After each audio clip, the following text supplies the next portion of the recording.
Cowboys are 2-0 for the first time since 2008, but the Eagles, not so much. They now have their first 0-2 start since 2007, but what if they don't win next week? Well, only 3 teams since 1990 who have started 0-3 have reached the postseason. The Chargers in 92, the Lions in 95, and the Bills in 98. We welcome back Eric Allen. He spent 7 seasons in Philly. Eric, help us out here. Can the Eagles be fixed? Yes, of course they can be fixed. It's not going to be an easy fix, but they can be fixed. And I wasn't surprised by the outcome of the game on Sunday. You know, the Dallas Cowboys have been a tremendous team on the road, winning 9 in a row, now 10. You know the defense is going to be inspired, Cowboys-wise, going against DeMarco Murray. But the Eagles cannot get out their way. The first game, they had 7 or 8 penalties offensively. They need to fix that part of their football team. Defensively, the same issues that have been plaguing this team since basically Coach Johnson has passed away. They've always struggled defensively, and they're getting even worse today. You're talking about Maxwell not being able to cover. They've completed anything they wanted in the first game on the right side. He came back this week, and when Wheaton making a great throw in the red zone, a little post route to Terrence. So the same issues defensively that are plaguing this football team, they need to fix that. They don't pressure the quarterback as much as they did last year. But offensively, that's really where the issues are. You get Murray, and you expect Murray to be the down-here runner that we saw last year in Dallas. They're running from a shotgun. That's not what he likes to do. That's not his style. Usually in a shotgun, they have McCoy, a guy who's able to make guys miss, who's slippery. That's not Murray's type of running philosophy. They did an outstanding job on Sproles, Dallas Cowboys did yesterday. They were inspired defense. So this can be fixed, but they first have to fix the point of running the football effectively. They need to find out. And again, you're going to install the I formation? No, they don't need to install the I formation. But offensive line-wise, you need to do a better job of sealing, giving him a hole where he can hit the hole and not go from sideline to sideline. And Chip Kelly has been successful everywhere he's been. He's going to be able to change up and make sure that his running back that he got from Dallas is able to help his football team. And the only way he's able to do that is by offensive line and getting some holes where he can run straight up and down the field. Eric Allen, I need you and folks outside of Skip Bayless. I'm talking about people that played in the NFL to find success for me. I understand where you and I are coming from. But with all due respect, I am getting sick and tired of people telling me that Chip Kelly was successful. Chip Kelly won football games. Chip Kelly never won a national championship. Right. Chip Kelly missed the playoffs last year. Chip Kelly is a good football coach. But I do believe that we have the right to sit there and say, or distinguish rather, the difference between being a winner and being good. There is a difference. Do I think Chip Kelly is a good coach? Yes, the record mandates. Even though they didn't make the playoffs last year, even though they lost 3 of their last 4 regular season games, and they now have lost 5 of their last 6 regular season games when you consider the fact that they're 0-2 right now. There's no arguing that in 2 seasons in Philadelphia, Chip Kelly is 10-6 both seasons. He ain't 6-10. So we're going to sit there and give him credit where credit is deserved and say he's a good coach. But there's a difference between being good and being a winner. And I have yet to see Chip Kelly validate that he is a winner. So now we look at the fact that he is no longer in college and he's on the NFL level, and now he's controlling stuff because he's the de facto GM essentially, and he's calling the shots in terms of getting guys out there. Well, or getting guys on your squad. You brought Byron Maxwell into the mix. Paid him over $60 million. I remember you, Eric. I know you could play. And I know you know when somebody is a bit overrated at that cornerback spot. For sure. Can I get an amen on Byron Maxwell? Oh, you can. Say it. Say it with me.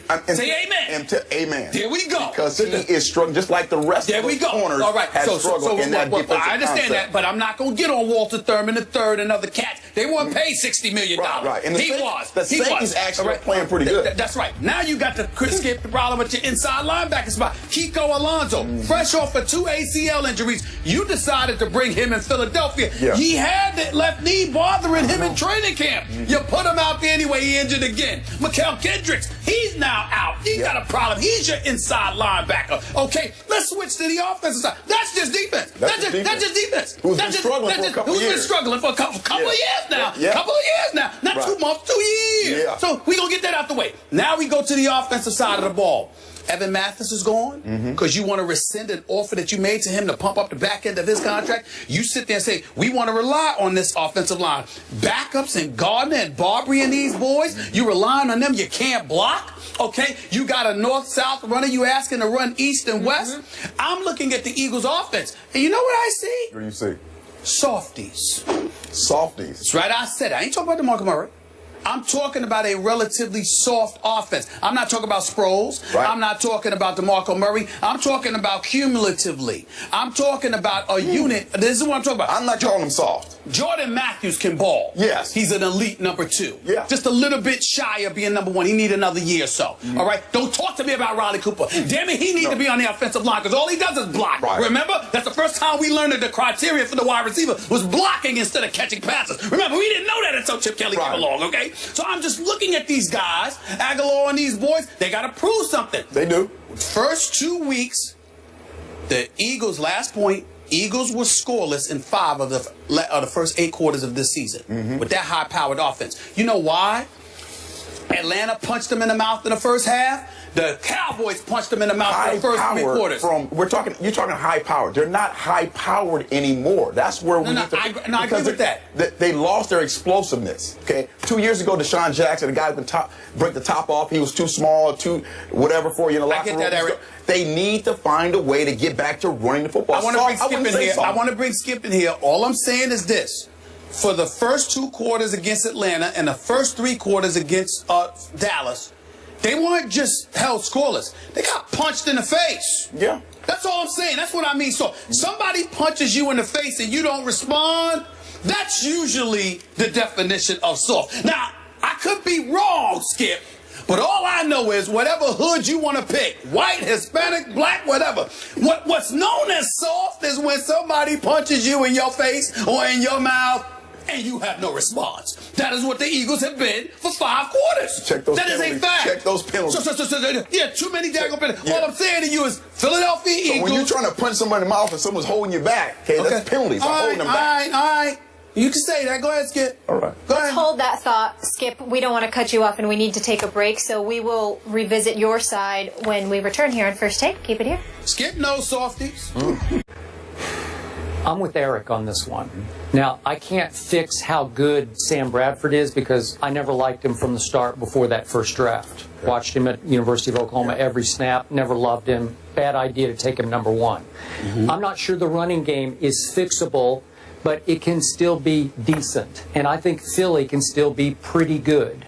Even though I'll be the first to admit I raved about them through the preseason because they were sensational for all 4 games. Yeah. And I slightly overrated what that meant to this. But I must say, you brought up the second half at Atlanta. I saw the preseason Eagles in the second half at Atlanta. Right. I saw them just rock and roll up and down the field, and they came from 20-3 down at halftime. And if Parkey had made that, what was it, like a 44-yard field goal, they win the game. I'm pretty sure we're talking about the 1-1 Eagles. And in a way, because you got Philly roots, you tend to overreact a little bit like Philly fans overreact, especially after Dallas does that to you. Yeah. For really, it's the 4th straight year they've lost at home to Dallas, but it's 3 straight years Chip Kelly has lost at home to Dallas. Yeah. Can I give my Cowboys defense a little bit of credit instead of heaping all the blame on Chip Kelly? Because in 3 tries at home against my Cowboy defense, Chip Kelly has averaged 13 points a game. That's phenomenal. Against every other opponent at home, Chip Kelly has averaged 30 points a game. That's wow. Okay, no, what that says something. Like they've got your number here. And by the way, not that I'm going to defend Byron Maxwell because you're dead right about everything you've said, but remember, somehow my Cowboys held on to the football for 40 minutes of that game. They dominated the first half in time of possession, so it's 40 minutes to 20 minutes. So that means Byron and company are on the field, and you can certainly speak to this. It's a lot of snaps, man. Tired. I mean, you're just worn out. You're right. And I think a couple things when you're playing the Cowboys, we always talk about time possession, not important with the Eagles. It needs to be important when you play the Cowboys because what they need and want to do in running the football. And the running game needs to be fixed more like the Patriots when they run LeGarrette Blount. That's the adjustment that Chip Kelly needs to make with the running game as far as DeMarco Murray is concerned. And I agree with you. I think the Cowboys don't get enough credit or didn't get enough credit of doing a good job. Now, I knew they were going to do a good job against Murray because, you know what, you're pumped up, you're excited about playing, that guy, even the punter. And I don't think he's the sideline. But the job they did against Sproles was spectacular. It was pretty good. Sproles has been successful in any type of situation. They did an outstanding job against Sproles. So I think LeGarrette Blount more for the Eagles running game and the defensively, they need to pressure the quarterback more. Ladies and gentlemen, first of all, it wasn't just about the Eagles defense. It wasn't just about the Dallas Cowboys holding on to the football. The Philadelphia Eagles, they went 3 and out on 5 of their first 7 possessions, and the other 2 were 4 and outs. They were doing nothing offensively. Now, Darren Sproles, keying on him, definitely had something to do with it. But if you have no running game, because Ryan Matthew only gets 1 attempt, and DeMarco Murray's, you got him running east and west instead of north and south, then all of a sudden that allows you to key on other dudes. What makes Des Bryant special? There are plenty of plays where you know exactly what the Dallas Cowboys are going to do. And Des Bryant says, so what? What you going to do about it? I'm with Joe Montana last week again. Other than Jerry Rice, tell me a receiver that you wanted to play with. He said Chris Carter, our very own Chris Carter. Why? He said because from the time we were in the Pro Bowl together, he said just throw the ball up. I'll get it. What happens is that who is that person on the Eagles?